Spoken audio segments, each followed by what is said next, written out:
తెలుస్తుంది కొందరికి. జ్ఞానం అనే ఖడ్గము చేత దేహమును నేనుగాను, శరీరముని నేనుగాను, పంచేంద్రియములు నేనుగాను, పంచకోశము నేనుగాను. శంకరాచార్యుల వారు ఎప్పుడుగానండి చెప్పిండాలేదా? మనో బుద్ధి చిత్త అహంకారములు నేనుగాను, ఇది నేనుగాను, అది నేనుగాను అనడం లేదా?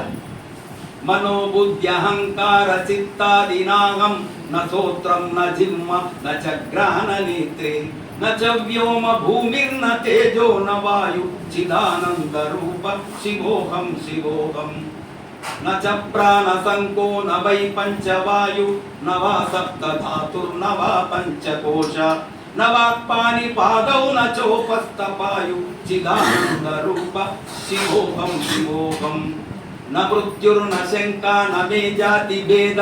చూడు ఎన్నెత్తులు.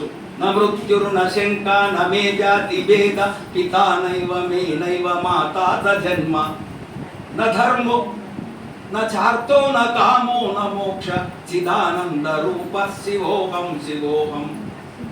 దీని అర్థమే